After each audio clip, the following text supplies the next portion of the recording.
Bismillahirrahmanirrahim. Assalamualaikum warahmatullahi wabarakatuh. Pelajaran kita pada hari ini adalah tema 8, subtema 1, pembelajaran 3, dan pembelajaran 4. Kita lihat pada pembelajaran 3.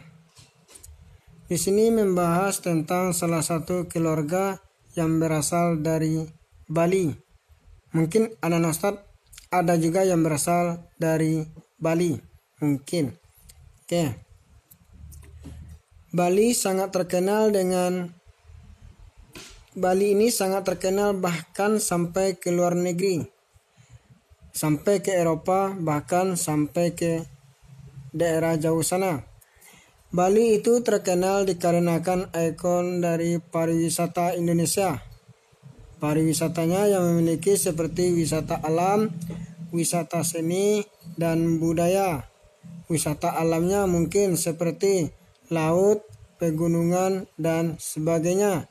Sedangkan wisata seni atau budayanya bisa seperti tarian dari daerah Bali. Kita lanjutkan di sini. Penduduk di daerah pantai biasanya mata pencariannya sebagai nelayan, petani tambak, pedagang, petani garam, dan perajin. Sedangkan penduduk di daerah dataran rendah bermata pencarian sebagai petani dan selanjutnya. Ini sudah kita bahas juga pada pembelajaran sebelumnya. Sedangkan penduduk di daerah dataran tinggi biasanya bermata pencarian sebagai petani, peternak, dan sebagainya. Seperti mereka itu menanam teh, kopi, dan cengkeh. Dan sebenarnya masih banyak contoh-contoh yang lainnya. Dan kemudian biasanya kalau yang berada di daerah perkotaan, mungkin seperti di Batam, Jakarta, dan sebagainya, biasanya mereka itu bekerja sebagai pekerja jasa. Masih ingat kan pekerja yang menghasilkan jasa dan barang? Yaitu contohnya sebagai pegawai bank, konsultan, pengacara, supir, karyawan, dan pedagang, serta buruh pabrik. Dan masih banyak sebenarnya contoh-contoh lainnya. Mengapa mata pencarian penduduk berbeda di setiap tempat tinggal? Wajar, karena kalau misal orang yang di pantai, biasanya mata pencarian mereka itu di laut. Salah satunya adalah ikan. Kemudian mereka yang hidup di dataran tinggi, yang ada di sana itu adalah tanah yang luas. Otomatis tanah yang luas dan juga biasanya udaranya dingin. Biasanya udara dingin cocok untuk ditumbuhi seperti teh dan sebagainya. Makanya mereka menjadi sebagai petani.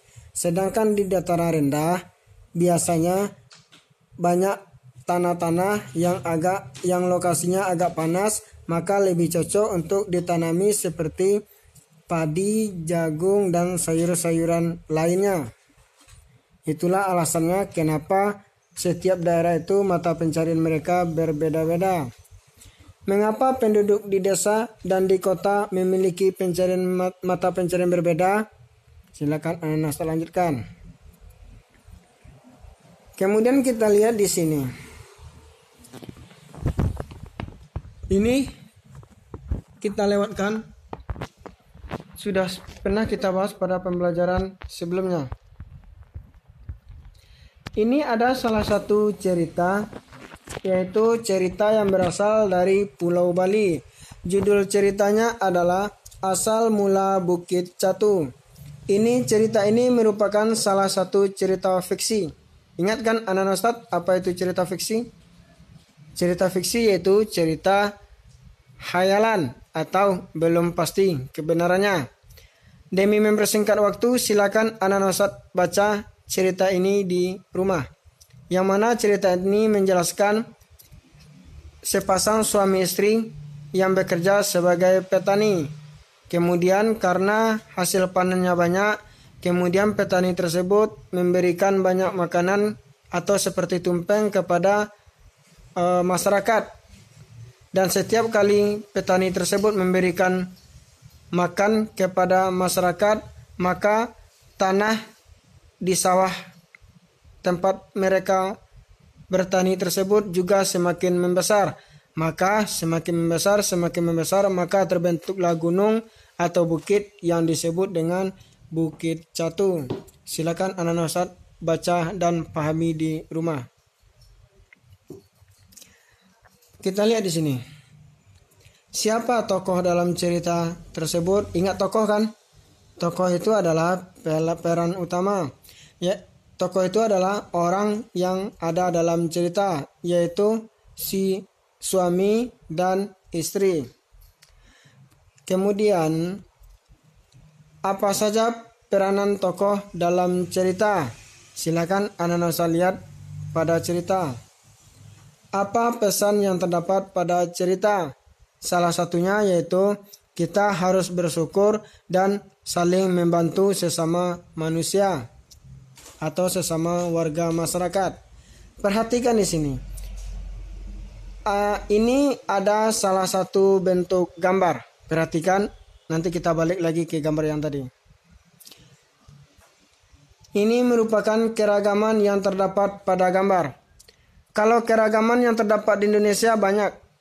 Keragaman musik Padang beda dengan alat musik Papua dan sebagainya. Tarian Medan beda dengan tarian Betawi. Yang kita bahas di sini adalah keragaman atau perbedaan yang terdapat pada foto ini. Lihat, di sini ada yang bapaknya pakai kumis, anaknya tidak, ibunya tidak. Lanjut. Ini kita bahas adalah keragaman fisik. Maksud dari keragaman fisik itu adalah perbedaan yang terdapat pada badan. Di sini rambut bapak dan anaknya pendek, di sini rambutnya panjang. Lanjut. Di sini neneknya sudah mulai keriput, bapaknya, anaknya belum. Di sini dan masih banyak contoh-contoh yang lainnya. Bisa jadi mungkin wajah ibunya agak cerah sedangkan warna bapaknya agak gelap, dan masih banyak contoh-contoh yang lain seperti berat badan, warna kulit dan sebagainya. Itulah salah satu contoh keragaman fisik seperti warna kulit, jenis rambut, tinggi atau rendah badan, serta berat badan. Seperti teman-teman Ustadz, silakan seperti teman-teman anak Ustadz yang Pak Zaid mungkin bisa membedakan keragaman fisik antara si A dan si B. Silakan anak Ustadz lihat di rumah. Lihat ayah atau abi. Bagaimana warna kulit? Putih, gelap, hitam atau bagaimana? Rambutnya bagaimana? Pendek, panjang, botak atau bagaimana? Tingginya bagaimana? Berat badan bagaimana? Kemudian lihat juga umi atau ibu. Warna kulitnya gimana? Apakah putih, gelap dan sebagainya sampai ke anak Ustaz. Nah, itulah salah satu contoh dari keragaman fisik. Nah, selain dari kita lanjutkan ke pembelajaran 4. Selain dari keragaman fisik, ada juga keragaman berupa kegemaran atau hobi. Pasti hobi anak Ustadz di Pasar itu antara si A dan si B pasti memiliki perbedaan. Mungkin yang satu hobi sepak bola, yang satu hobi baca, yang satu lagi hobi main, tapi insya Allah nggak ada. Yang satu lagi hobi baca Al-Quran, yang satu lagi hobi belajar dan sebagainya. Itulah salah satu contoh keragaman atau perbedaan dari kegemaran. Kemudian lihat di sini. Silakan anak-anak Ustaz tanya, ini seharusnya tugas di sekolah, tapi karena anak-anak Ustaz masih belajar di rumah, silakan tanya ke ayah, apa kegemaran atau kesukaan ayah atau abi? Apa kegemaran ibu? Apa kegemaran kakak? Apa kegemaran anak-anak Ustaz? Dan apa kegemaran adik? Pasti mungkin ada yang sama dan biasanya juga banyak perbedaan. Akan tetapi walaupun berbeda-beda, kegemaran dari anak-anak Ustadz, namun tetap bekerja sama di rumah. Kita lanjutkan ke kegiatan ekonomi. Masih ingat kan anak-anak Ustadz kegiatan ekonomi pada pembelajaran sebelumnya? Kegiatan ekonomi ini adalah kegiatan yang dilakukan oleh manusia untuk mencapai penghasilan barang ataupun jasa. Ini contoh macam-macam kegiatan ekonomi. Yang pertama adalah produksi. Anak-anak Ustadz pernah mendengarkan kata-kata produksi, distribusi, konsumsi, produsen, distributor, dan konsumen. Sekarang kita bahas di sini. Produksi itu adalah kegiatan menghasilkan barang dan jasa. Ingat, produksi adalah kegiatan. Sedangkan orang yang melakukan produksi itu disebut dengan produsen. Kita ambil contoh.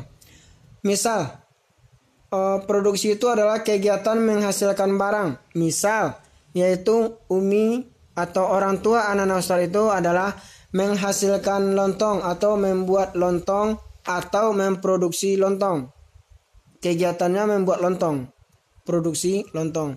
Nah, kemudian Umi atau orang tua anak-anak Ustadz yang melakukan kegiatan, orangnya. Orang tua anak-anak Ustadz disebut dengan produsen. Membuat lontongnya disebut memproduksi lontong. Lanjut, distribusi.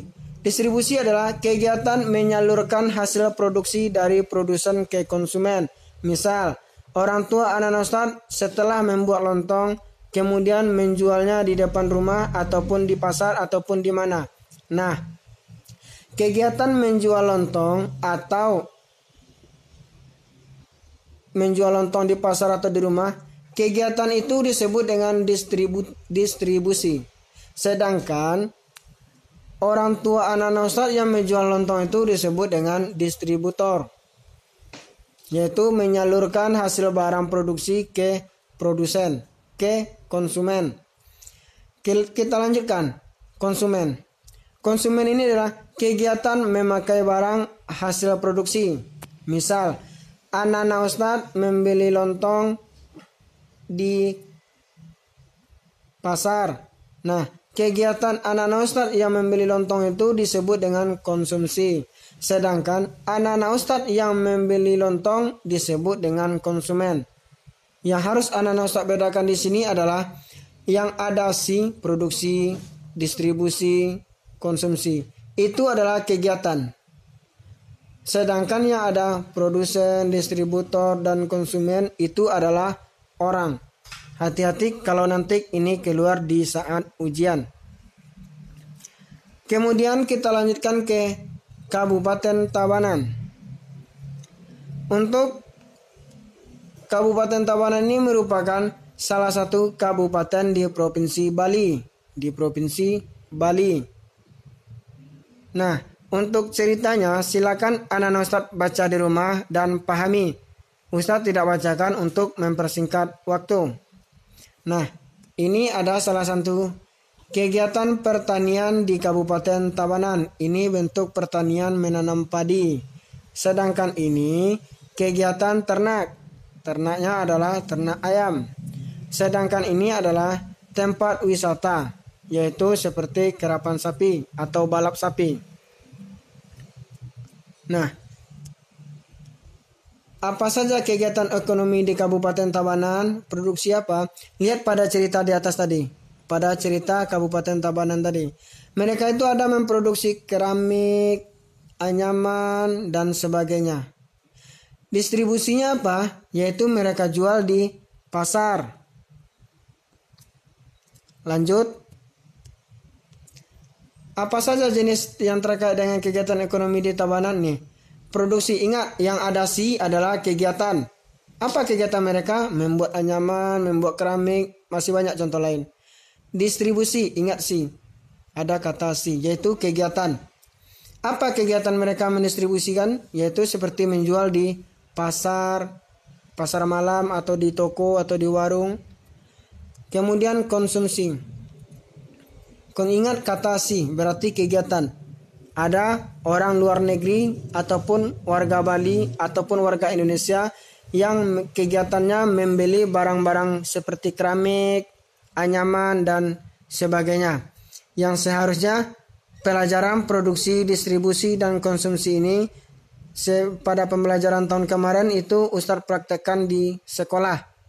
Tapi karena keadaan tidak memungkinkan, silakan anak Ustadz pahami juga di rumah. Kalau seandainya ada yang ragu, silakan tanya ke Ustadz atau tanyakan ke orang tua. Untuk pembelajaran hari ini kita tuntaskan sampai di sini. Tetap semangat belajar hafalan dan murojaah di rumah. Jazakumullah khair. Assalamualaikum warahmatullahi wabarakatuh.